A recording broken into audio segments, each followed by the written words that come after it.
If there's ever anything I wish to learn about history or geopolitics, you're one of the first people I call. Sarjan Shah, an alumni of London School of Economics, Cambridge and Harvard, offers profound insights into the global power dynamics. In this podcast, he brings his keen analysis to recent events in Bangladesh and their global implications. Could you please give us some context on what's happening in Bangladesh? You're seeing mass protests, jailing of political opponents, the feeling in Bangladesh that the voices of the opposition are really not being heard. How come this issue that began as a quota system related issue turned into a Hindu genocide? One, the genocide being perpetrated by sections of East Pakistani or Bangladeshi society was directed specifically against the Hindu minority. Is it truly a Hindu genocide? Why has Sheikh Hasina been given shelter in India? In many ways, we've been a little bit blindsided by this. The main things going on in Delhi, Dr. Jayashankar's ministry has been focused on. Does the Bangladesh situation mean anything to the Pakistani government? The consequences could include everything from a full-blown civil war right across our border, the illegal movement of people, the infiltration of terrorists. Problem is going to affect India from an economic perspective in a huge way. This is the right moment for me to now mention the CAA, which is a very, very controversial act. I would be very surprised if we don't see a process by which the Indian government negotiates with new Bangladeshi government, provides safe passage of some kind to the Hindu minority that want to make the move to India. Migration of Bangladeshi Hindus in the coming 6 months?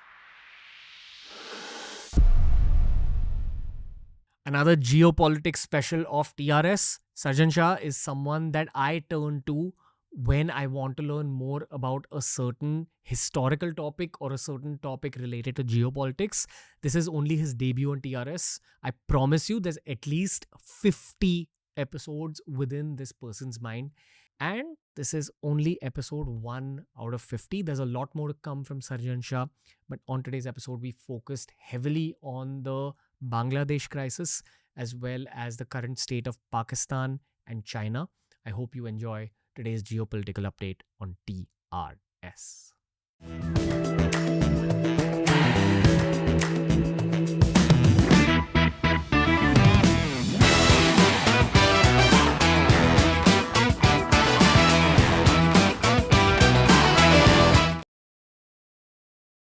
If there's ever anything I wish to learn about history or geopolitics, you're one of the first people I call.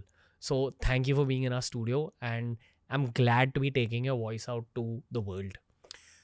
I've been a huge fan of the show, Ranveer. I've been watching you for years, and thank you for having me. It's a real pleasure to be here. I gotta begin by asking you about yourself before we get into talking about Bangladesh. People need to know the person that they're getting the information from. So what have you studied, Sarjan Shah?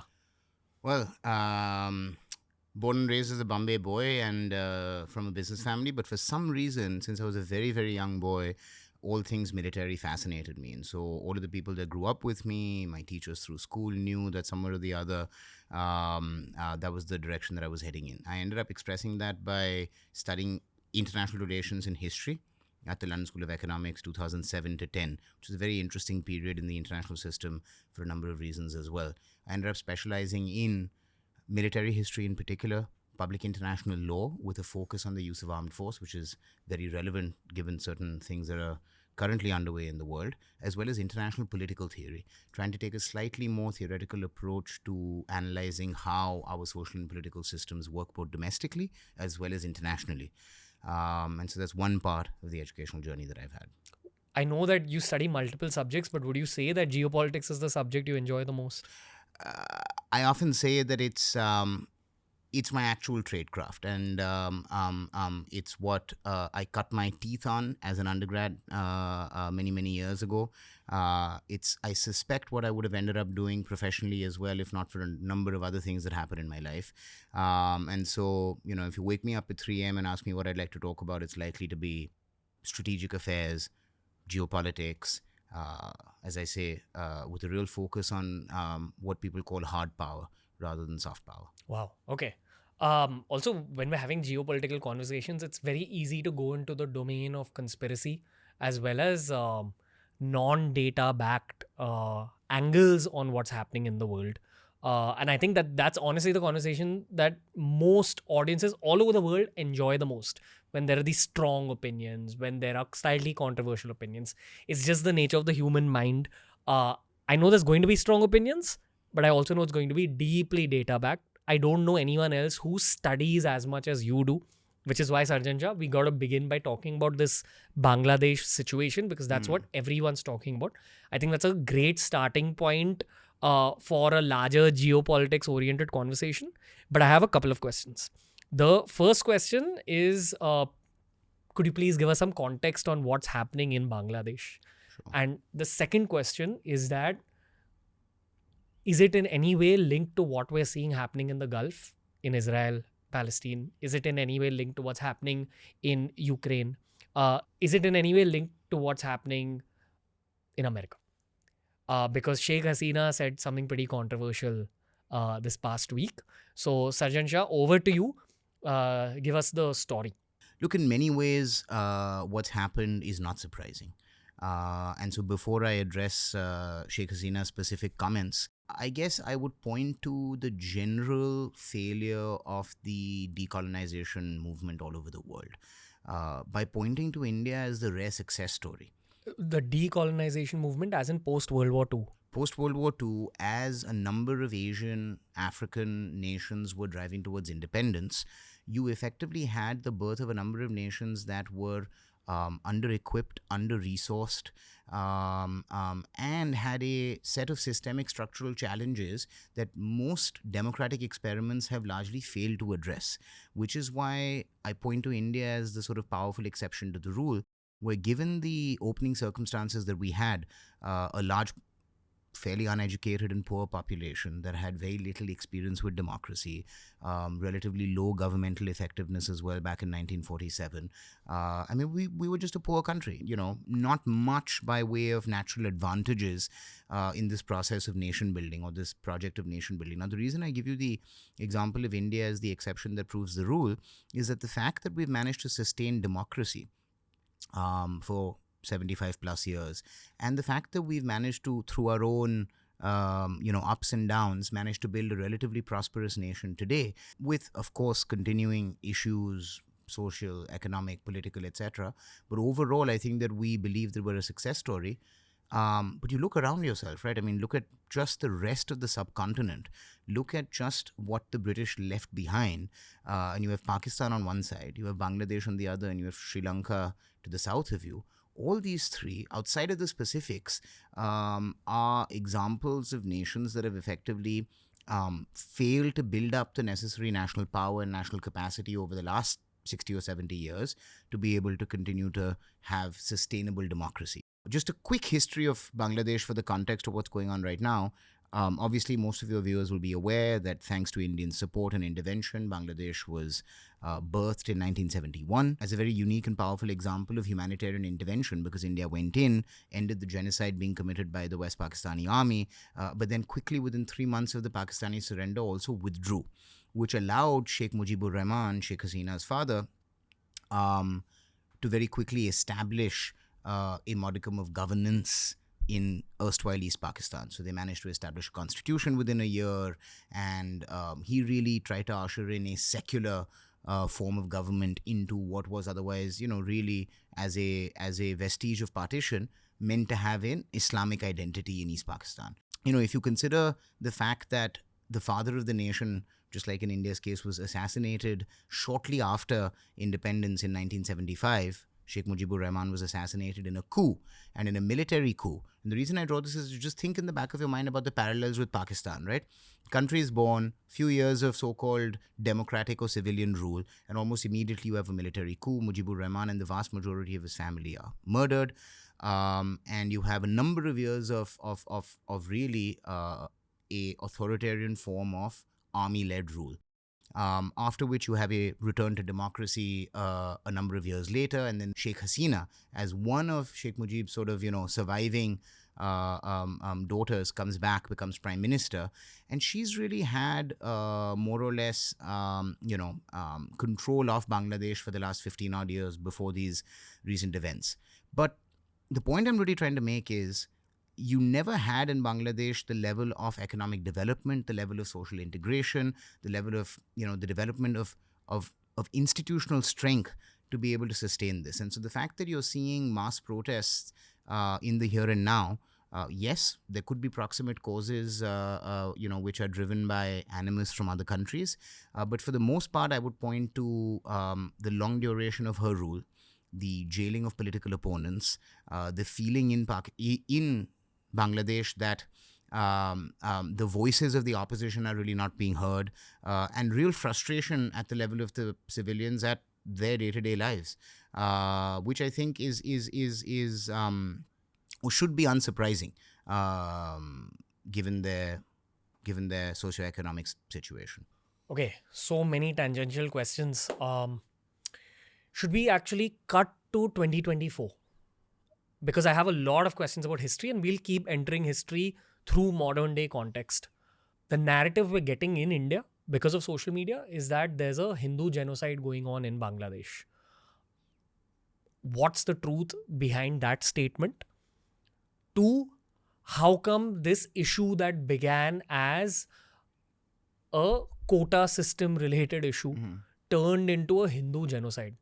I'll let you kind of give us modern day context as well as answer this question. And is it truly a Hindu genocide?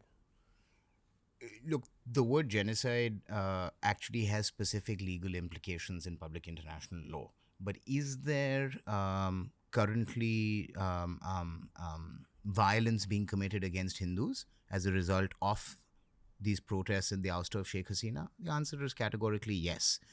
What's interesting, though, is that, again, this should not be surprising to anyone that really understands the dynamics of Bangladesh. So if you go back again to 71, the genocide, and I can use that word confidently for 1971, the genocide being perpetrated by not just the East Pakistani army, or not just the West Pakistani army, but also certain sections of East Pakistani or Bangladeshi society, was directed against Bengali intelligentsia broadly, whether they were Hindu or Muslim, and then specifically against the Hindu minority. The aim was to try to decapitate the leadership class in Bengali society or in East Pakistani or Bangladeshi society. And for a long time now, the Hindus of Bangladesh have, had certain successes commercially or in terms of education, and they've been amongst the educated classes, etc. And so there was a lot of this double identity of you're a Hindu and you're an elite that led to the genocide that we genuinely did see, but broadly against the Bangladeshi people rather than specifically directed at the Hindus. There was excessive ferocity directed at the Hindus by the Pakistani army back in 1971. What's interesting is that section of Bangladeshi society that supported the army in the genocide being committed on its own people were a group known as the Razakars. Now, these individuals expressed effectively an Islamic ideology and believed in the supremacy of Islam, were against the kind of secular ideology of the Awami League, which was the political party of Sheikh Mujib. So even though the broad Bangladeshi independence movement was meant to be secular since it was being led by Sheikh Mujib, there was this Islamic ideological stream within Bangladeshi society as well. Can we just pause a little bit for a bit of a recap? So West Pakistan is trying to impose Urdu on East Pakistan, which is modern day Bangladesh. West Pakistan is committing atrocities in East Pakistan on Bangladeshi elite as well as Bangladeshi Hindus. Fair to say? Please correct me. No, that's absolutely accurate. Okay. I think national identity became a bone of contention for the average Bangladeshi. That's what started their freedom struggle from Western Pakistan. The Indian Army went and helped East Pakistan, which is Bangladesh, in 1971, helped liberate the country. Parallelly, within Bangladesh, there are effectively two factions. One is led by Mujibur Rahman, which is the Awami League. And the second, which is referred to as the Razakars. That's right. Is the slightly more extremist version. I think Sheikh Hasina recently had a statement where she said that if we don't keep the reservation quota for our freedom fighters, should we keep it for the Razakars? And that's what caused a big stir. Precisely. The thing is, I do wish to know where this angle of masses versus classes comes up in Bangladesh. Why was this even a thing? Well, I mean, Ranveer, in general, I think you'll find that society, well, anywhere, is pretty unequal. But if you also have a society that feels immobile, that feels sclerotic, that feels oppressive, populist movements you can see are now rising up really all over the world. And again, you can go back in history to see that this shouldn't surprise no one. Right from the French Revolution to the U.S. Civil War or the English Civil War, populist reactions to misgovernance, and sometimes not even misgovernance. Sometimes it can be a series of unfortunate circumstances. A plague and a drought and a natural calamity just leads to the experience of a population being unbearable, and you have this mass uprising. And typically there's an undercurrent of dissatisfaction, and then you have someone that arrives as either a charismatic leader or some precipitating incident like Sheikh Hasina's statement that you just referred to, or with the UK riots, the murder of those 3 young girls that caused a lot of the seething frustration that had somehow been bottled up to explode all of a sudden. And so, it's in the case of Bangladesh, I think the point that I was making, and I'm glad you went to the quick history of partition, etc., because I think it's important, again, as Indians, as we're trying to figure out, what went wrong in Bangladesh, because Sheikh Hasina was an ally, and, we believed that that was a legitimately elected democratic government with the support of the people. Really, what's gone wrong?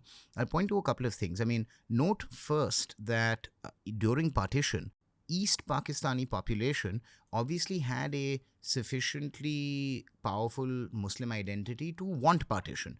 And they seemed, in fact, to be quite supportive of Pakistani identity, despite the fact that they're a split nation with India in between, despite their close relationships with West Bengal or the rest of India, etc. So there's always been a powerful national identity possible to be built in Bangladesh as well around religion.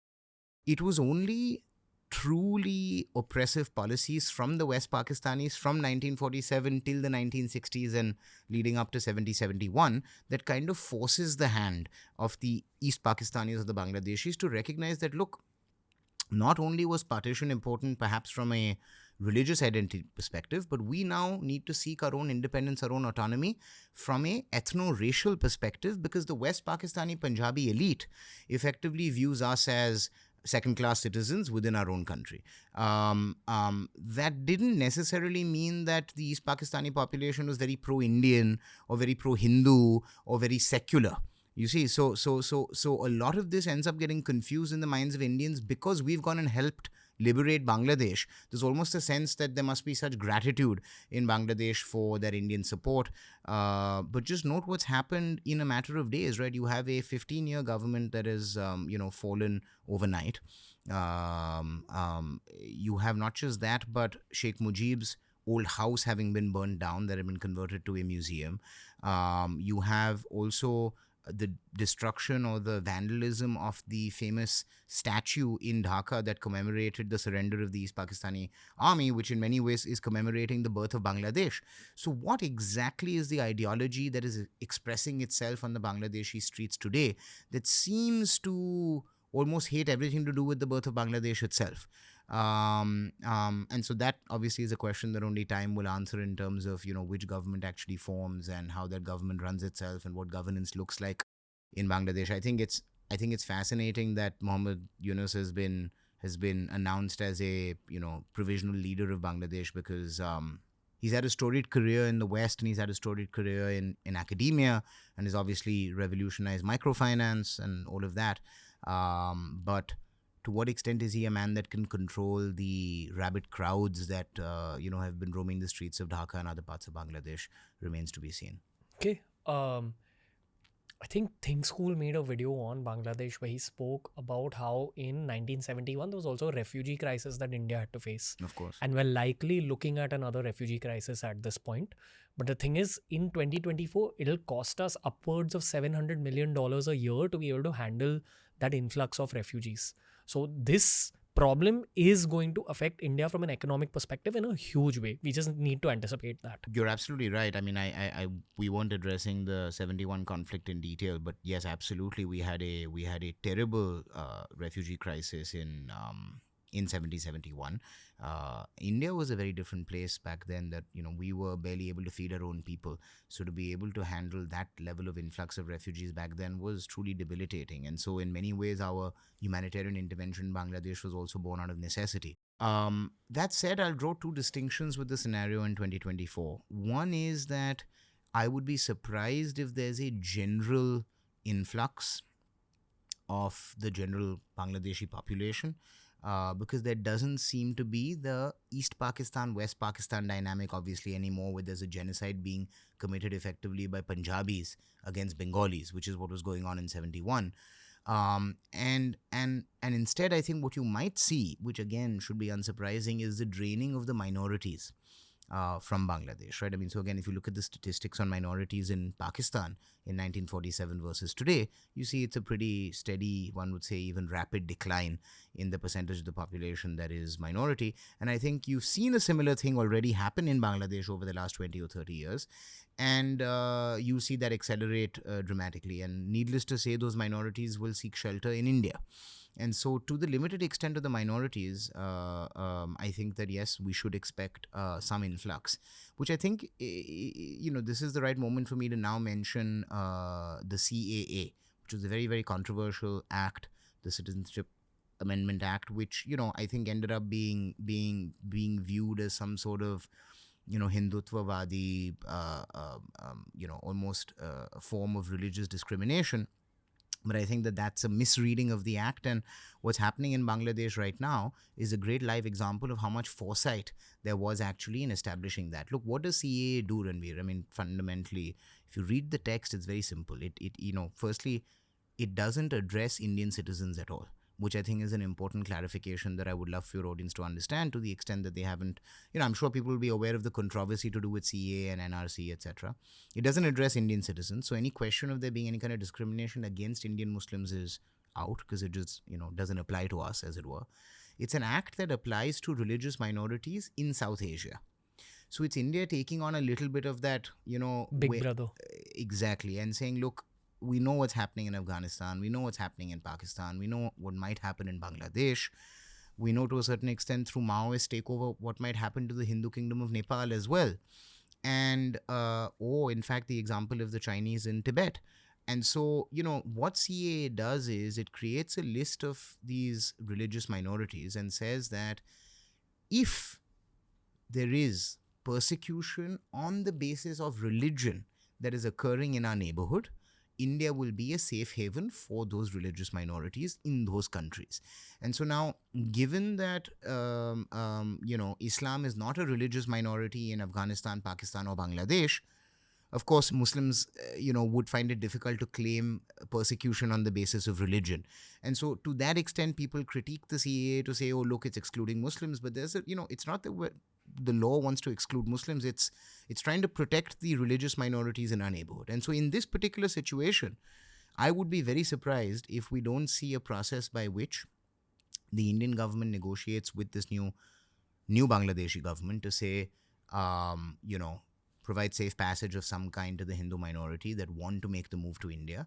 And now we have a really powerful legal framework available domestically to handle those people and their affairs. In the absence of the Citizenship Amendment Act, those people would effectively have no path to ever becoming citizens of India. And so they'd be stuck with refugee status effectively forever, which has happened to a lot of such minorities in the last 50 or 60 years as well. So I don't think that we'll see the kind of refugee crisis that we saw, in 7071. I think that India's capacity and capability to handle it is far greater than 50 years ago in 2024. And we now have a solid legal framework to say minorities actually have, a route to citizenship in India. Okay. Do you think we'll actually see some kind of a migration of Bangladeshi Hindus in the coming 6 months? Look, in general, Ranveer, these moments of regime change anywhere in the world are very fraught moments. it's a bit of a tinderbox. It all depends on whether a number of things now head towards stability or total chaos.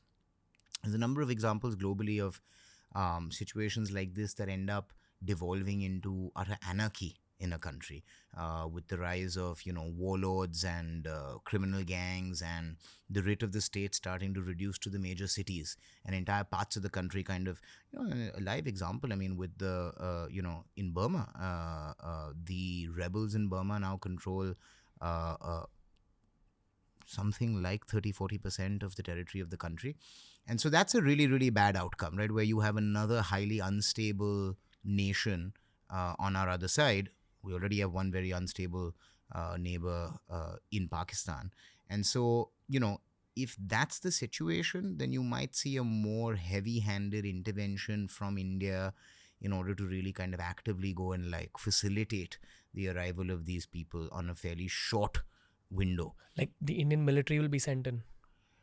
Okay, again, this is very speculative, so I can draw, these are all probabilities. Again, I think that people exaggerate the ease with which countries intervene. So I wouldn't be surprised if India is quite conservative in its approach and is not going to, have any knee-jerk reactions. You can see there's largely been studied silence from our government about everything that's been going on, other than some soft messages of support for Sheikh Hasina and obviously allowing her to land in Delhi. But, as I say, so let's start with a spectrum of good and bad in terms of outcomes for Bangladesh itself, and then basis that kind of build into what might happen with the Hindus in Bangladesh. So, if the violence that we've seen, if the attacks on minorities that we've seen, if the kind of blackmail of major institutional figures like the chief of the Supreme Court or the chief of the police, if that stuff dies down, if the army doesn't end up proving to be political, which it has, by the way, in Bangladesh as well in the past. And if this so-called students movement ends up actually handing over the reins of power to a technocratic government led by an economist, which seems to be a possibility, and if that technocracy is able to effectively bring a limited but important set of reforms to really respond to the critique of the Sheikh Hasina government, this might end up being a relatively peaceful transition of power, where, at the grand scale of things, it sounds barbaric to say this, but 400 or 500 deaths seem like we've gotten away with a relatively non-violent or peaceful transfer of power. On the other hand, if these mobs in the streets of Dhaka continue to wield power and start to, continue to dispense kind of mob justice, and really don't allow this provisional government to function effectively. If that populist movement kind of decides to hold the new government to ransom on every policy issue, or begins some wanton violence across minorities and across businesses, etc., you might see a country that's very, very quickly deteriorating into, as I said, a state of chaos and anarchy. It's in that scenario that one could imagine India needing to intervene in some way to protect minorities. Now, what's interesting again is that in the absence of the kind of internal legal framework, we wouldn't even have a good set of processes to follow once these people are in, once we manage to go and bring them into our country. So I think it's actually really important that we have that legal framework in place. There's enough under public international law that allows India to officially claim humanitarian intervention as its reason for going into Bangladesh. So please don't discount the possibility entirely. Do I expect war with Bangladesh? No, I don't. I don't think that the Bangladeshi army wants to go to war against India. I don't think the Bangladeshi government wants to do that. But as I say, in case formal systems of authority fail in Bangladesh and our minorities, or their minorities, I should say, are in serious threat, it's not impossible that you might see some sort of a military intervention purely from a minority protection perspective being executed by India. Okay, I'm going to give a deeply oversimplified angle on the context of what's happening in 2024. Sure. So Sheikh Hasina's been in power for 15 years. All we heard about Sheikh Hasina's regime till up to about 2 years ago was positive things. that it's helped the country's per capita GDP, etc., etc. She's great for the women's workforce in Bangladesh. These are the kind of narratives that would reach us in India. Uh, Over the last 2 years, you hear about a little bit of chaos here and there, some commotion, and then suddenly this situation breaks out. Now, what the internet tells us about this situation is that there was a reservation based quota system when it came to jobs in civil service. So the bureaucrats, the government jobs, they were mostly reserved for the descendants of freedom fighters from the 1971 movement. The rest of the country had a problem with this. The political angle here is Sheikh Hasina's Awami League found its vote bank within the families of the freedom fighters. So if they withdrew these reservations for government jobs, she'd also lose her vote bank's favor. This was kind of the core context of the beginnings of this revolution. Tension kept building up, statements were made, and then literally in like a week's time, that whole country has erupted. But over the last 2 years, I believe there has been a bit of an economic downfall of Bangladesh triggered by the Russia-Ukraine war. Because I believe Bangladesh had very limited exports, and those few exports, which I'm sure jute is one of them, I don't remember the other one. It's actually become a significant manufacturing hub as well, right? So there's a big difference between exporting jute and exporting finished product. And in fact, a lot of the clothes that all of us would have worn from any of the kind of fast fashion chains all over the world, you'll often be seeing made in Bangladesh. So, right alongside Vietnam, Bangladesh has actually been a significant, has seen a significant rise in local manufacturing for low-end goods. So that was a part of the economy. But, to your point about the economic situation in Bangladesh, look, again, in general, and you'll find there are very few nations on this planet that are truly capable of weathering crises. You need to have a range of internal intrinsic natural resources. You need a well-organized internal system, both in terms of your private and public sector. You need a relatively educated and capable population. And so, there are certain economies, and I'd point to the Russian economy as one that, you wouldn't hear about as the most exciting place to go and move to and, take a tech job and all of that. But that nation can sustain a 20-year conflict. And that's a different form of resilience than, say some Western models of purely capitalist societies. And so, but coming back to Bangladesh, I think that Sheikh Hasina's rule, it turns out, was always more fraught than we in India thought. So the narrative we got here was one-sided? This goes maybe to the point that a lot of the material that we consume nowadays is telling more of a story than delivering facts, right?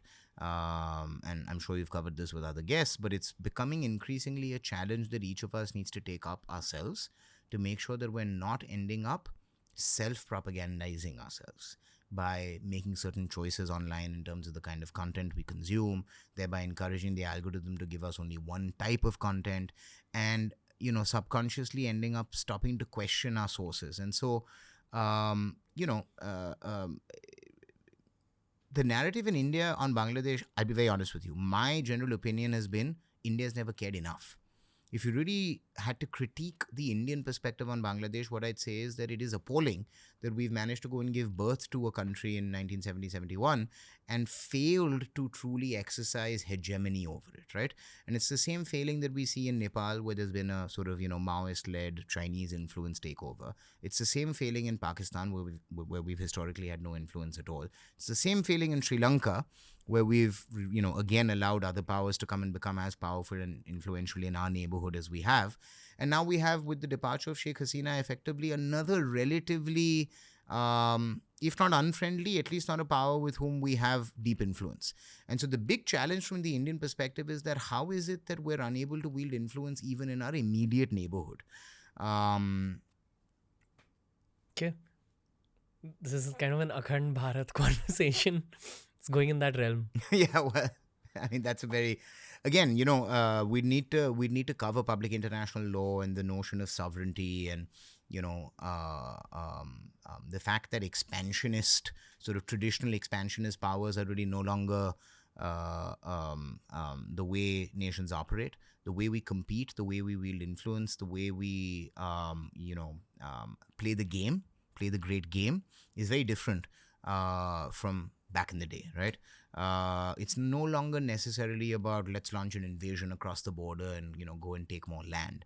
It's more about how do we go and as I say, wield influence through the political class. How do we go and own the most important assets? How do we dominate the most important areas of economic activity, right? I mean, so given the amount the world has changed, one doesn't necessarily any longer as a policymaker, as a strategist, think purely in terms of let's send tanks across the border. Although, given what's happening in Ukraine, that is still a part of what's going on, but it's a very, very particular set of circumstances that leads to that. Okay. The explanation I gave about the recent events, would you like to add anything to that? The student protests. Yeah, so in fact, I did want to address the point about reservations, it really paints that story of the two social streams in Bangladesh, right? A number of people that felt excluded from Bangladeshi society, like an entire section of their population effectively, that felt excluded because they didn't feel a part of the independence movement, right? So this reservation issue, I think, ended up becoming emblematic of the fact that Bangladeshi society seemed to be dominated by just one generation, and the part of society in 70-71 that decided to fight, and as we know, with all these issues, with the lack of records and all that, who's taking advantage of some freedom fighter card and who's not, and which is a real story and which is not really a real story, etc., becomes very, very complicated very quickly. But for me, the important thing is this: if you look at the reservation issue in Bangladesh, it wasn't just Sheikh Hasina's government has been in power for 15 years. She wants to, line the pockets of her voters. Therefore, this policy exists. For 15 years, people have been screaming against it. Nothing's happened. And finally, out of sheer frustration, they came out onto the streets. That is not the story. The reality is that the government's gone back and forth. There's been a political process. There's even been a legal process. And various courts in Bangladesh have found both for and against this reservation policy from the perspective of the Bangladeshi constitution. Now, we might criticize all of that, but the reality is that is democratic process in action. That's democracy as it's meant to be. That's meant to be discussion. We agree, we disagree. This policy can be improved. I'm going to go challenge it in court. I'm going to challenge it at the hustings and try to change government through an electoral process. And instead of any of that, at the end of the day, Sheikh Hasina ended up being ousted purely through street violence. And that for sure is not a democratic process. And so, I think that this issue of the reservations ended up becoming the straw that breaks the camel's back, as it were. I think there were far deeper cultural questions that I think a lot of countries are answering all over the world. I mean, I think a major one in Bangladesh is, are they an Islamic nation or are they a secular one? And so in many ways, Sheikh Hasina represented the Mujib, almost Mujibism, and it is called Mujibism, this secular, socialist, big tent party that, think of it as the Congress of India, right? And her ouster might be representative of a takeover of a more muscularly Islamist ideology. And to the sort of, careful observers of Bangladesh, even over the last 20 years, you could see the signs. You had the occasional arm being chopped off. You had the occasional blasphemy controversy. You had the occasional minority oppression incident where you could see that, look, not dissimilarly to Pakistan, mobs can gather and cause street violence very easily in Bangladesh. And what you finally saw was that same potential ending up realizing itself at such a scale that Sheikh Hasina had to flee. Okay. PM Modi's been in power for the last 10 years. Sheikh Hasina has been in latest stint for the last 15 years. Mm-hmm. What was their equation over the years? Why has Sheikh Hasina been given shelter in India? And the question I'd like for you to answer first is, could you give me 4 things that are going on within PM Modi's mind right now? And of course, I use PM Modi as a Indian policymaker. Yes, metaphor for probably the whole cabinet. Yes. The Indian government. Yes. No, look, I think in many ways we've been a little bit blindsided by this. By we, I mean the foreign ministry or government in general.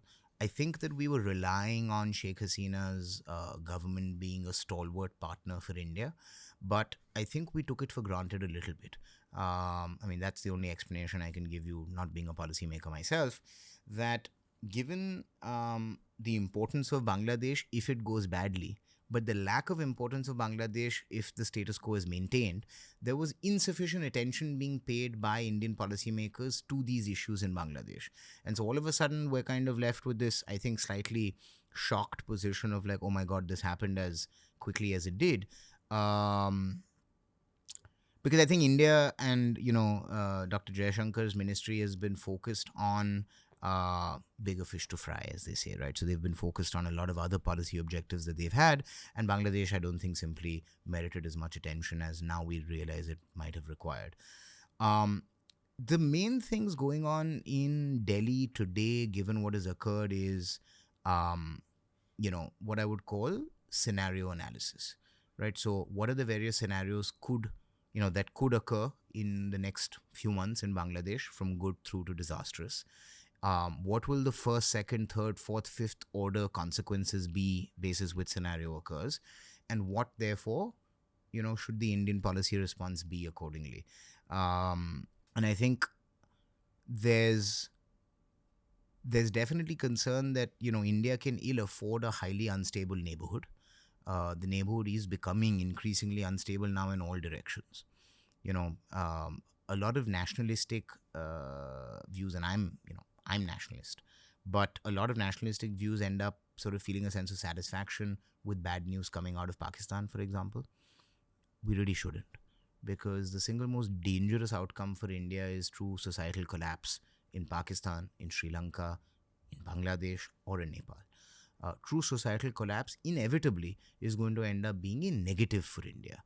So in many ways, and ironically, shoring up these regimes, even at the cost of, maybe Indian ideology or Indian policy, and kind of, getting into bed with people that we may not agree with, it's really important for us to just make sure that there's at least sufficient stability in the immediate neighborhood, that we're not devolving into total anarchy. What's an outcome of societal collapse in the neighborhood? So, Pranveer, the best example that I can give you of a potential societal collapse in our neighborhood and consequences, on India and on the region at large, is Pakistan.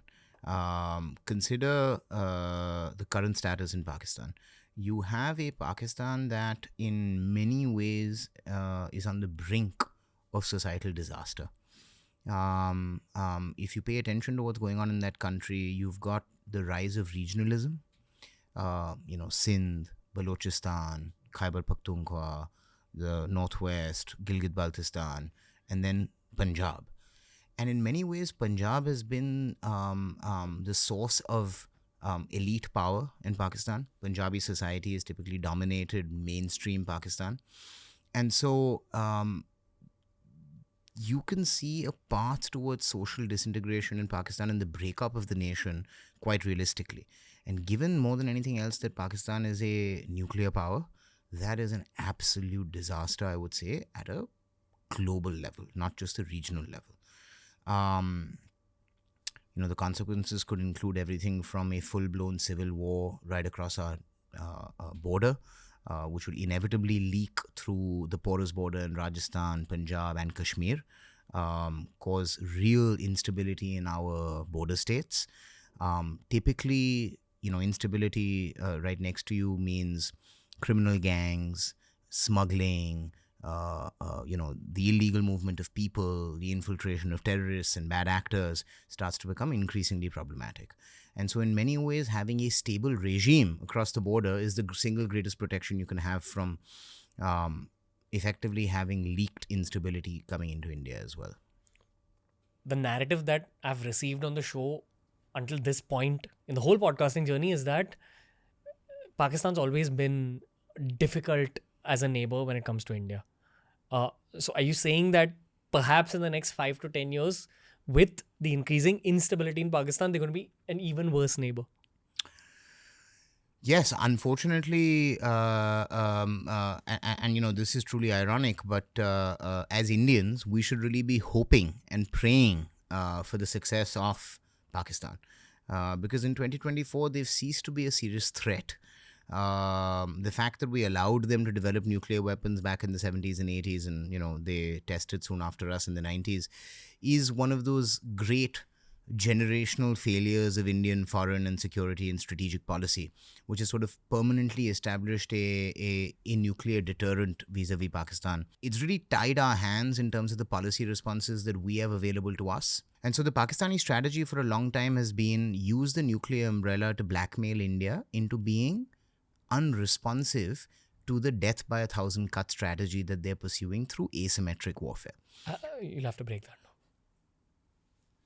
It's a very, very simple strategic position from the Pakistanis. They recognize their conventional inferiority to India back in the day, having tried to fight 3 wars, 48, 65, 71, and then obviously Kargil, and pursued nuclear weapons effectively as a strategic deterrent, i.e., a weapon that allows them to say to India, if you take a conventional war with us too far, so I've laughingly described the Pakistani army strategy as the "Main pagal hoon" strategy. and it's kind of true. The message that they send to India is, boss, you never know. We might just push the button. So effectively, it's their insurance policy. And that's fine. A lot of nations, including Israel, use nuclear weapons, including India, as an insurance policy. Now look at the distinction between India's nuclear policy and Pakistan's. Pakistan says categorically, we may use nuclear weapons first. India, by contrast, has a no first strike policy established and published. So India says, yes, we're a nuclear power, but we're a very responsible nuclear power, and we won't use nuclear weapons unless nuclear weapons are used on us first. Now, the reason Pakistan has maintained a first strike policy is so that they can effectively prevent India from responding militarily to the cross-border militancy that they've been supporting both in Kashmir and more broadly in India for the last 30 odd years. And so that's what I meant by Pakistan's death by a thousand cut strategy, right? So they, whether it's creating instability in Kashmir or creating instability in Punjab or facilitating terrorism and Islamic separatism all over our country, those were asymmetric strategies where Pakistan doesn't actually go toe-to-toe with us and start a major war, but instead they kind of try to eat us from the inside through those sorts of strategies. And the only reason they're able to continue to escalate with those sorts of strategies is because they have that ultimate nuclear umbrella to say that, what are you going to do? So, you said something along the lines of it was a failure of our External Affairs Ministry back then in 1971. The narrative I've got about Pakistan until this point is that up till the time of the Kargil war, they were heavily kind of wink supported by America over all those years in order to build a strong opponent against the rising power of India. So what could we have done to take on America back in the 1970s?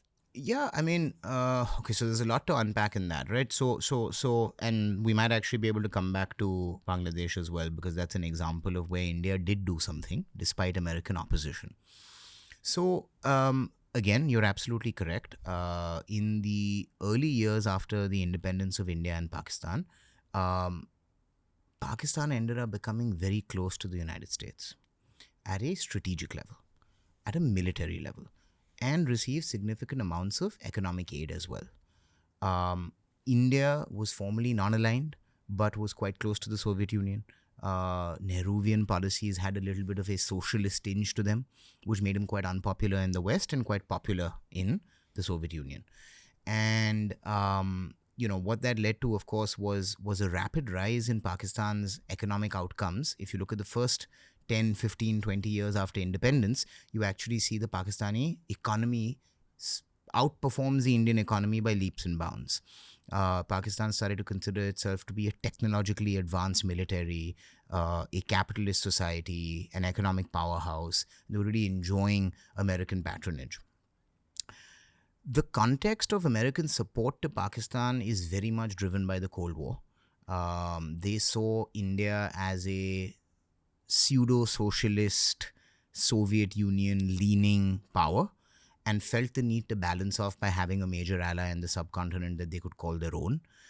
And the fact is, Ranveer, that American foreign policy throughout the Cold War expressed realpolitik. What realpolitik means is that you put ideology aside, you put values aside, you put democracy aside, you put human rights and civilian rule aside.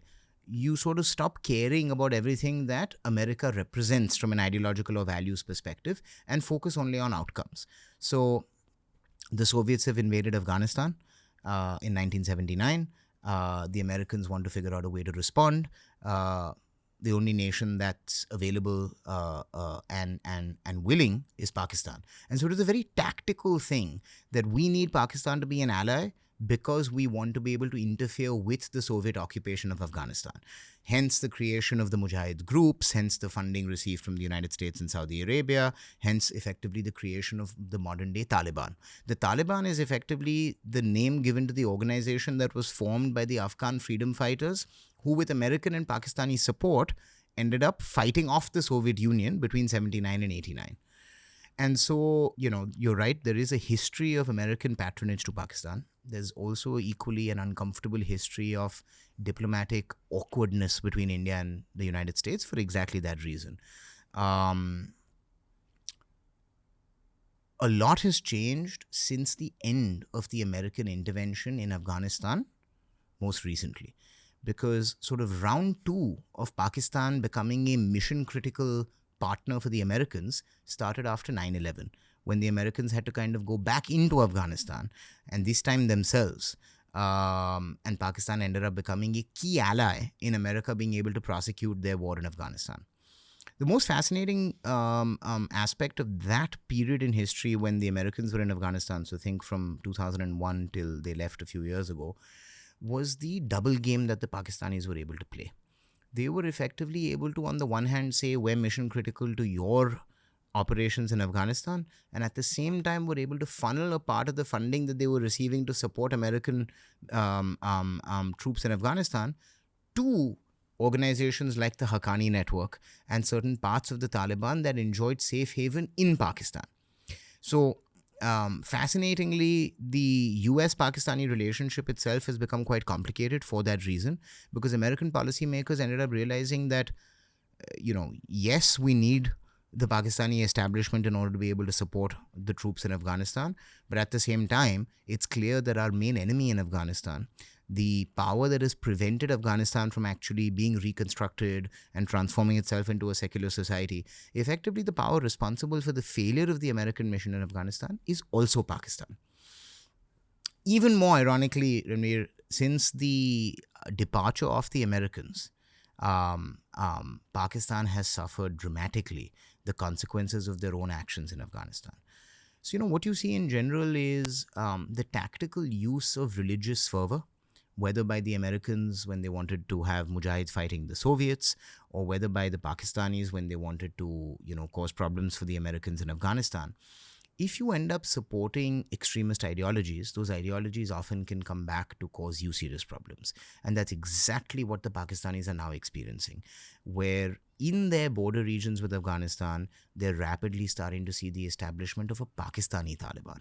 So I don't know if you've tracked this, Ranveer, but a lot of the Khyber Pakhtunkhwa region now is not only no longer controlled by the Pakistani state, but is effectively policed and governed by the Tehreek-e-Taliban Pakistan, which is the Pakistani sister organization of the Afghan Taliban. Who wants what? Who are looking to establish a Sharia-based Islamic society in the whole of Pakistan. And so you have now the dangers and the risks of a Islamist revolution occurring across Pakistani society. For the last 15 years or so, the Pakistan army has managed to suppress such issues by making them border skirmishes. There's something happening at the Afghan border. It's not reaching Lahore. It's not reaching Karachi. It's not coming to Rawalpindi. It's not going to Islamabad. That's changing dramatically. And the real shift that you see in Pakistani politics is actually with the rise of Imran Khan, who in many ways represented a legitimate political wing of this kind of Islamist ideology. You can see that Imran Khan has very close relationships with some of the senior leaders of the Pakistani Taliban. He himself is a Pathan. He comes from that Khyber Pakhtunkhwa region. And Pathans, ultimately, from an ethnic perspective, are Afghan. And so in many ways, you're seeing this ouster of Imran Khan, his jailing, the re-arrival of Nawaz Sharif, and the establishment of this kind of mainstream establishment political party and government in Pakistan is certain powers that be, perhaps even the United States, recognizing that this is becoming an increasingly dangerous situation in Pakistan, and a truly Islamic ideology might take over the main reins of government itself, which is why they had to get rid of Imran Khan and make sure that a more traditional Pakistani elite took over government again. Does the Bangladesh situation mean anything to the Pakistani government? It's a very interesting question. I mean, obviously, you've raised already the conspiracy theories on the internet surrounding the Americans being involved in Bangladesh. And given everything I've just said about American intervention in Pakistan, why would it not be possible that the Americans are involved in Bangladesh as well? What I'd say there, Ranveer, is I'm not convinced. I'm not convinced that the Americans have executed this as a plot to get rid of Sheikh Hasina in order to be able to get access to military bases. I've heard reference to the island of St. Martin, etc. And the reason I'm not convinced by that is the following. Number one, there seems to be no historical evidence of deep American influence on the Bangladeshi government the way we have historical evidence of the deepest amount of influence being able to be wielded on the West Pakistani government, which the Americans have always managed to do. There are no American military bases in Bangladesh, and there's really no evidence of the American policy establishment even being as focused on Bangladesh as they have been on Pakistan. Second, I think it's very likely that a leader like Sheikh Hasina ended up in one of those delusions of hubris, with the best of intention, being the daughter of Sheikh Mujib, being a secularist, believing in the sort of India model of development, build a strong economy, have relatively socialist policies, be inclusive, include all your communities.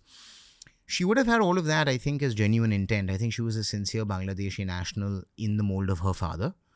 But I think she may also have completely lost touch with the realities on the ground and ended up representing, as I say, a more authoritarian form of government that is less open to dissent, less open to other voices than one would think.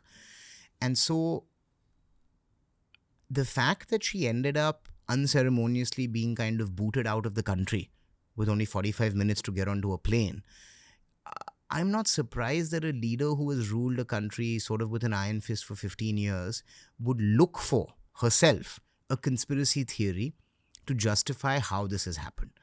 I'll give you the example of, Sheikh Mujib himself. Indian intelligence agencies had given him information about a potential coup. And he had shrugged it off, saying, my own people would never do that to me. And then he ended up being shot with his entire family by that same coup a few days later. I think similarly, Sheikh Hasina may have gotten into a mindset that made her feel that if there are mass protests against my rule, if people are really unable to accept my rule, it's likely that there are foreign powers behind it. And so, without knowing obviously what she knows, my sense would be that it's less likely that the Americans are single-handedly responsible for Sheikh Hasina's ouster. It's much more likely that America is merely one small factor among, many authentic local factors that led to this. I'm going to try digging deep into the realm of conspiracy theories a little bit for the sake of understanding this conversation better. There's a documentary called The Social Dilemma, which spoke about how social media is responsible for polarizing the whole world, which is a theory I'm deeply convinced about. And I think that one can only break out of that sense of polarization through conscious self-effort. But you can't expect that from the masses of any country, be it America, Bangladesh, Japan, whatever. I think the whole world is becoming a little more polarized. And especially in situations like whatever we saw in Bangladesh over the last month, I think social media has played a role in terms of elevating emotions and elevating fervor that led to this kind of a protest throughout the nation. I think the conspiracy theory associated with America in Bangladesh is that could it be that America wanted the removal of Sheikh Hasina in order to kind of softly take over Bangladesh and make them a bit of a colony? Was Bangladesh just getting too strong because of Sheikh Hasina's presence? Uh, something along these lines. Yeah.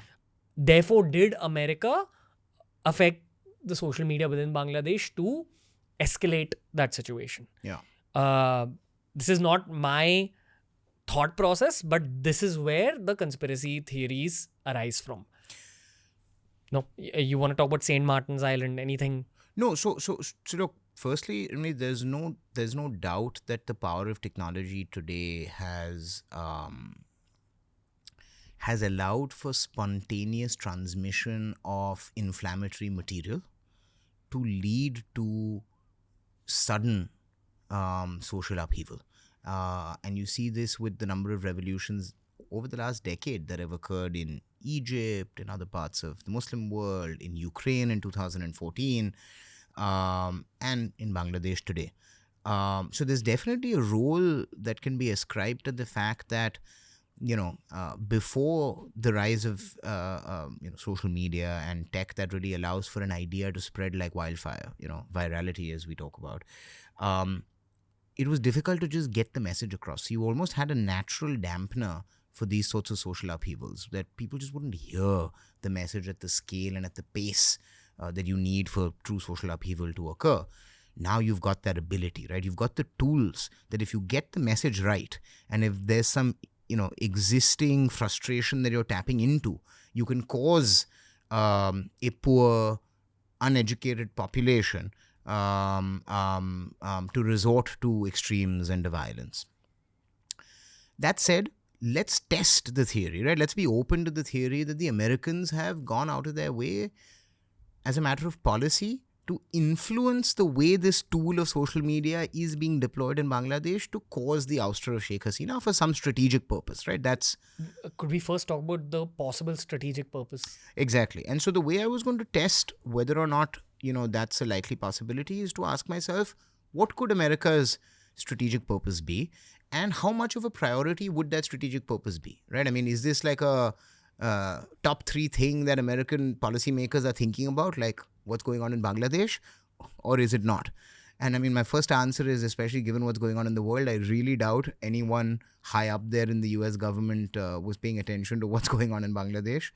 I don't think that American hard or soft power is affected at a global level, whether Sheikh Hasina is in power or not. If you just take a step back and look at the dashboard for an American policymaker today, they have a major war in Europe against their only, sort of great power adversary, Russia.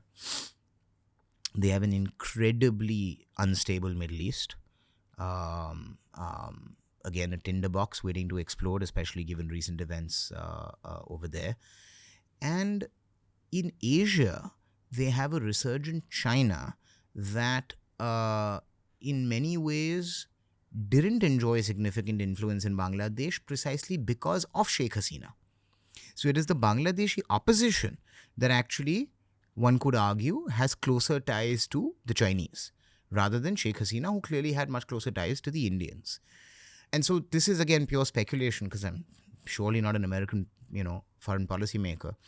But my analysis would be that, given the geopolitical context in 2024, the Americans are heavily invested in India's success. And so I would be very surprised if the Americans would go after an Indian ally in Bangladesh in order to create instability on the Indian border, especially given the Bangladeshi opposition is quite close to China. And so, it feels to me much more in American strategic interests to have a strong and closely allied Bangladesh to India. What about China's strategic interests? Exactly. And so a far, more obvious bet, if one had to argue that external influence has been relevant to what's happened in Bangladesh, is actually China. China conducts significant foreign operations. China truly is ideologically neutral. They don't go and impose their ideology on African nations or Southeast Asian nations. It's a very transactional relationship. And, the Chinese have significant strategic interests in trying to slow India down. Even if they're trying to delay or postpone a direct confrontation with India, they have a lot to gain from India's economic growth becoming slower, more fraught, more challenged. They have a great strategic interest in minor instability in India, riots, civil disobedience, social upheaval. And the weak points are our two neighbors. If you create instability in Bangladesh, or if you change the government in Bangladesh such that it's more pro-China, less pro-India, that's a huge strategic victory for the Chinese. Because if you end up in a situation where this new Bangladeshi government, for example, is heavily pro-Chinese, the Chinese now have access to an enormous coastline, significant harbors, significant ports, significant naval installations, all in the Bay of Bengal. Which, by the way, strategically is incredibly important because they're no longer blocked off at the Straits of Malacca. So our ability to effectively interdict Chinese supply by saying that we can blockade the Straits of Malacca because they need to come all the way from East Asia to be able to enter the Bay of Bengal and access the Arabian Ocean and then conduct trade with the rest of the world, will no longer be in a position to do that because they would have ports and harbors in the Bay of Bengal itself. So, I don't really know why the Indian internet enjoys conspiracy about the United States as much as they do. And look, this is not to defend the United States at all. Just to be clear, the United States has done all kinds of things that will shock your audience all over the world. I just don't think that is likely to be the case in this situation. I don't see enough of a... So let's assume, you mentioned the island of St. Martin. Let's assume the Americans thought it was really important that the island of St. Martin got militarized. If you ask me, it's much more likely that an American policymaker will pick up the phone and speak to Dr. Jaishankar and say, boss, make sure that the Bangladeshis allow you to build a base on this island so that we together are able to kind of act as a strategic deterrent vis-a-vis China.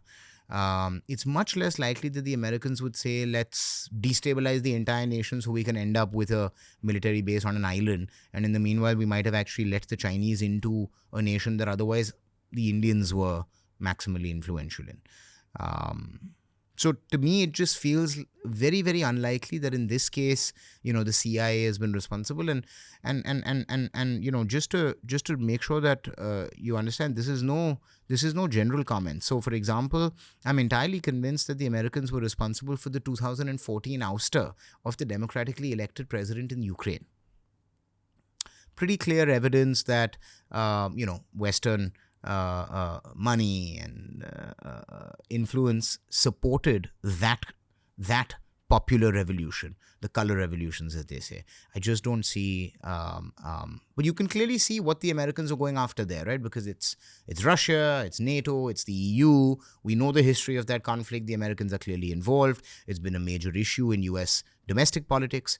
So you really need to be able to do a comprehensive analysis of a nation's intent, their domestic politics, how foreign policy is made, what's the rest of their geopolitical context, before arriving at this conclusion that, the Americans have done this, right? So there's a general temptation, I'll just end this section by saying this, there's a general temptation, I think, Ranveer, with observations of geopolitics, where either you'll find people who say, if I've not read it on BBC, if I've not read it on CNN, it's not true, full stop.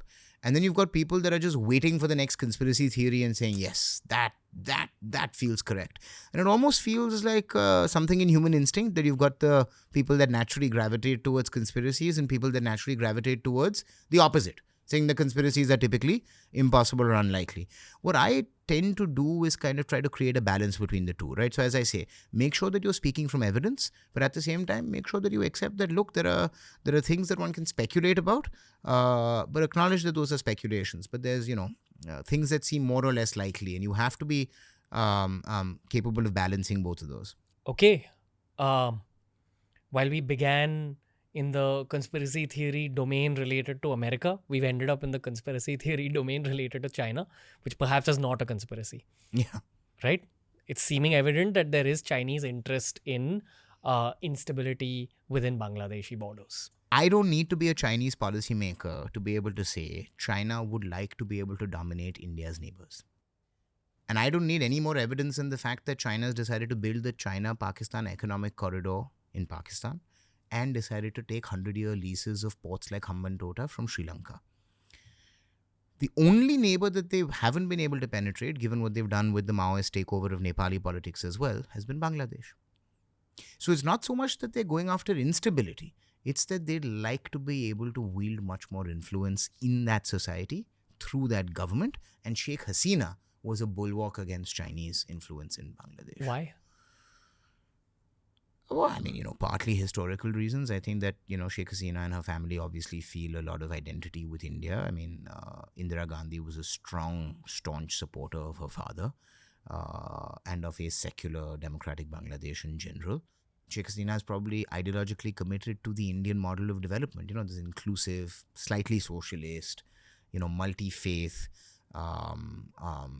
slow, steady economic growth that we've had. My guess again would be that Sheikh Hasina's aspiration for Bangladesh would have been to be a little mini India with very similar culture, very similar business practices, a similarly Westminster-style parliamentary form of democracy, etc. And so, I think it was largely ideological commitment to India that would have prevented Sheikh Hasina from getting closer and closer to the Chinese. I mean, there's also, by the way, Ranveer, a lot of evidence that alliances with China tend to be quite one-sided, and the recipient nations of Chinese capital, Chinese loans, Chinese investments end up effectively in economic distress because of the types of projects that are being undertaken, the terms behind the financing. The Chinese seem to have a model where they end up coming and owning the major assets in your country and thereby wield undue influence or excessive influence over policy and end up creating effectively protectorates. So I think that there are people are waking up to the Chinese model, and there are some countries that are now looking to push back, saying that actually, if we have an option, we may want to look for other options than Chinese capital. Okay. One last question / segment for this episode. I have to ask you a question that I've asked many other guests, but I'm also asking the student of history within your mind this question. Prior to 1935, did events like this take place on a global scale? And is history repeating itself? And are we moving towards a worldwide conflict? That's the question, because there's too much that's happened post 2020. It's not a normal 4 years. Especially if you observe geopolitics, you know that too much has happened in the last 4 years. Lots of spiritualists who've been on the show believe that the world is heading towards war. I have the same question for you as a student of history as well as geopolitics. Is there any reality behind this thought? I mean, that's if you don't mind, I'll try and give you a little bit of a broad response that should cover the historical as well as the current affairs parts of your question. So, if you don't mind, I'll take a step back and discuss a little bit of theory within the study of international relations as well. So, taking a historical perspective first, Ranveer, what you see really is the development of the sovereign state as a political concept is relatively recent. If you go back far enough in history, kingdoms, empires used to make war against each other just because they felt like it. So the standard of conduct between states from a moral perspective didn't include some sort of prohibition from invading each other. In fact, it was almost a survival of the fittest, a state of nature that existed as far as international society was concerned. Domestically, you'd have laws and you'd have kings and you'd have, policing and governance and social rules, etc., howsoever constructed. But you'd have some rules that people are following, even in history. But internationally, it was really not a rules-based society. It was might is right. If I have the ability as a major kingdom to go and conquer a neighboring smaller kingdom, then I'm going to do it. And I don't need to give myself or anybody else any justification to do that. Where does all of that start to change? it starts to change in 1648 with this event that marked the end of a conflict in Europe called the 30 Years' War. The 30 Years' War was this continent-wide conflict fought along both religious and political lines between two subsects of Christianity, because the Lutheran movement and the Calvinist movement were effectively trying to rebel against the power of the Catholic Church. And so what ended up happening is that all the kings and dukes and princes of Europe ended up choosing one of the two sides. Either they remained loyal to the Catholic Church led by the Pope in Rome, or they, in fact, for their own local political reasons, decided that throwing in their lot with these reformist Christians makes more sense. And that led to, as you can imagine, whenever you combine religion with politics, the levels of violence seen end up, being quite extreme. And so you see this utter destruction of Europe occur over the next 30 years, and that war ends with the Diet of Westphalia, I should just use, with the Conference of Westphalia that happens in this town in Germany called Westphalia, where all of the powers of Europe come together and for the first time, Ranveer, announce the principle of national sovereignty and say, listen, there's a map, we're all agreeing who owns what, and for the first time, we're saying that it is no longer legal for us to go after each other's land. Now, obviously, that didn't mean that war ended. War has continued even since 1648. It happened before, it's happened after. But there was a very important change that occurred in the way we thought about the international society, that for the first time, people acknowledged that we need some rules to exist, even in terms of how countries behave with each other or states or nations behave with each other. Fast forward a few hundred years, you have World War I, you have World War II. At the end of World War I, the world is so devastated, just like after the 30 Years' War. So you establish the League of Nations. That ends up being a failed project. World War II breaks out, and you finally have the establishment of the United Nations. Now, the whole point of establishing the United Nations and creating public international law and creating some of these principles of how, nations are supposed to behave with each other was to try to impose some rules on the international system. A rules-based order is what we were seeking to create after the Second World War, because people were just like, boss, we can't let this happen again. Because our generation was born at the end of the Cold War, Ranveer, we actually got to enjoy this unique American unipolar moment where not only did the United Nations exist and not only did this global rules-based order exist, but also you had one clear foundation for that international order, which is the United States. And so I think we ended up living in an era, and I go back to when I was a student at the LSE, where there was a real belief that the international system is becoming more and more rules-based and less might-based every year. That we're moving closer and closer to, if you and I get into a dispute or disagreement domestically as Indian citizens, I don't assemble an army and come to you and try to invade your apartment or whatever in order to resolve the dispute. Instead, we'll go to courts, or we'll have arbitration, or we'll have some rules-based dispute resolution mechanism.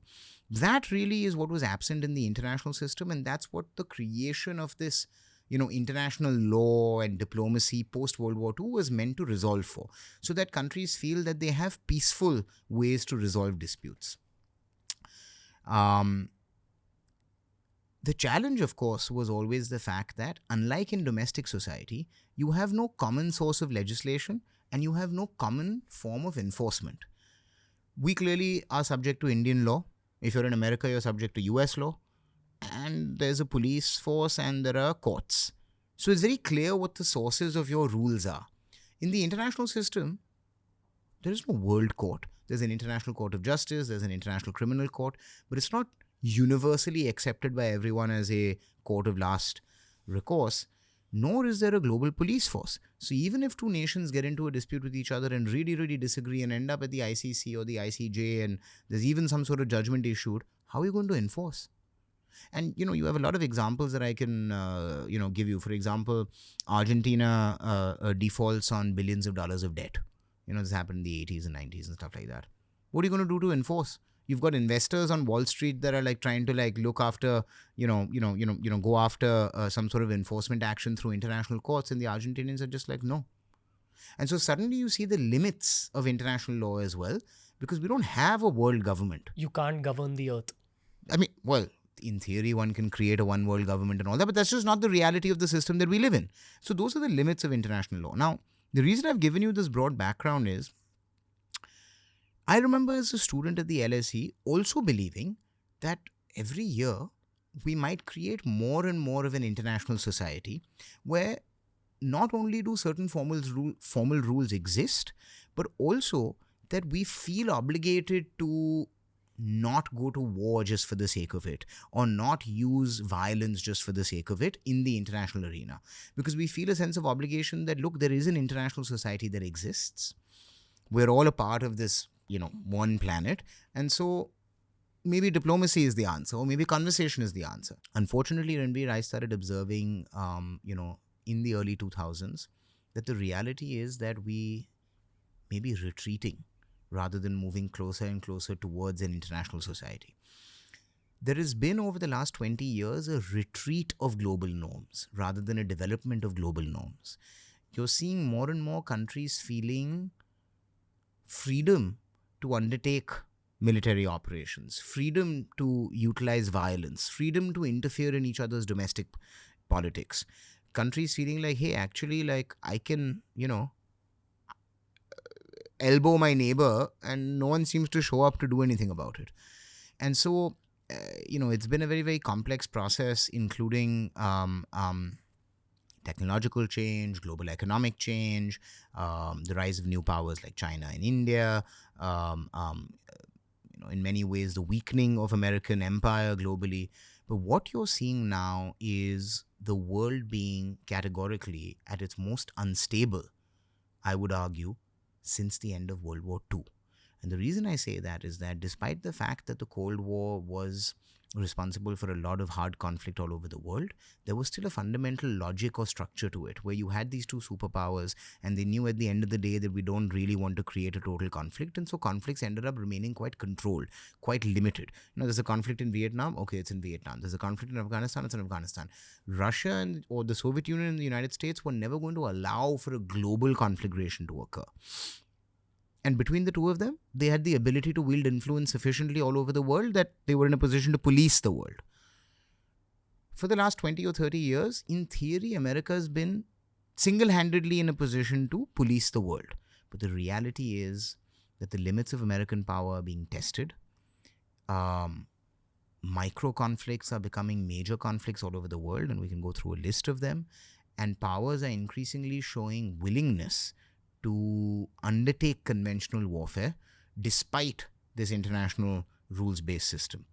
So all of that to say that if you ask me, I would agree from a theoretical and an observational perspective that the return of major state-on-state conflict, which we had all sort of almost like taken out of our minds, we don't go to war anymore, that's definitely happening. The chances that we see minor conflicts snowballing into major conflicts, the chances that we see a sort of domino effect of a small incident somewhere in this globally interconnected world leading to a series of unforeseen consequences, very, very possible. And so in many ways, my perspective is that this is an increasingly dangerous world with geopolitical instability rather than stability, unpredictability rather than predictability. And it's a global context in which all countries, but especially in India as a growing, developing economy, we have to focus on self-reliance. We have to focus on internal economic strength.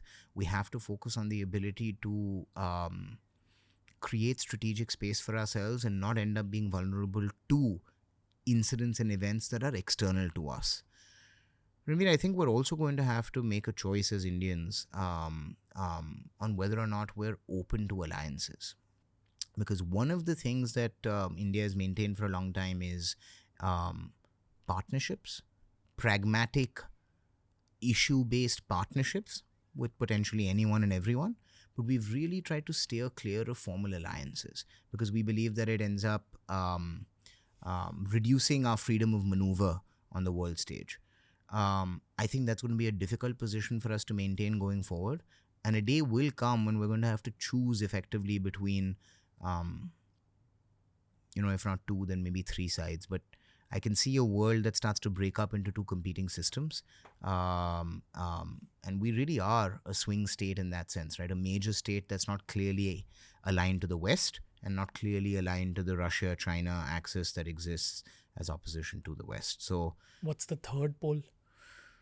yeah, I mean, there's so the reason I said potentially three is because Russia and China are not actually as close as recent events would have you believe. The reason the Indo-Russian relationship has been as strong as it has is because actually both nations have a little bit of a mistrust of China.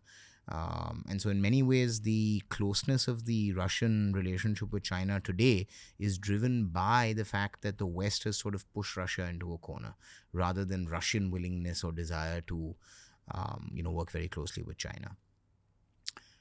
In case you're interested, I'll just give you a small piece of evidence to back that up as well. In the 2000s, Russia built major economic infrastructure, oil and gas infrastructure, to serve European markets, not Chinese markets. They ended up investing billions in their own assets in Western markets, not in Chinese markets. Russian assets would be held in Western banks, not in Chinese banks. And the specific infrastructure I'm referring to, obviously, is Nord Stream 1 and Nord Stream 2, the huge gas pipelines with an investment of over 15 billion jointly executed by European nations and Russia. Now, all of those are really expensive, really important signals that Russia was trying to send to the West, saying, we'd like to integrate. We'd like to be closer. We'd actually like to, join the economic project that the West is in. And, the only kind of subtext or conditionalities that the Russians had were, don't try to interfere with internal Russian policies. Don't try to, wield influence inside Russia. Let's do business. And, it is truly my opinion, Ranveer, that if not for the events in Ukraine, and we can cover those in detail if you like, this Russia-China partnership is not as natural as you think.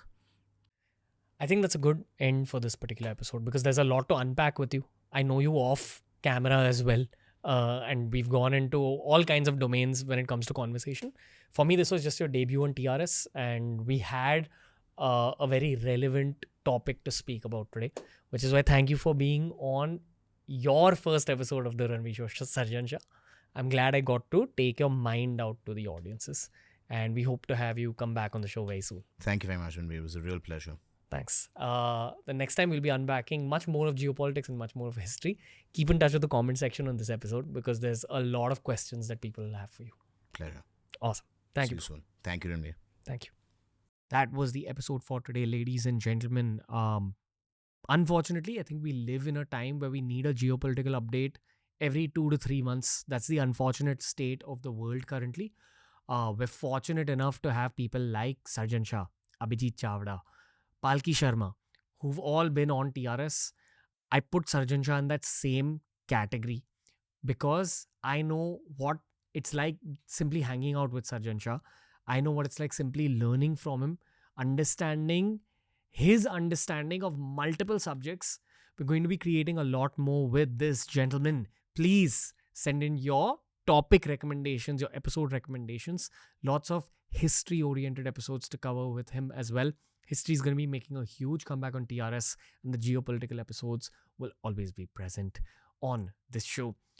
Until next time, guys, from Ranveer and the team, thank you for tuning in. Lots more knowledge is coming your way on TRS.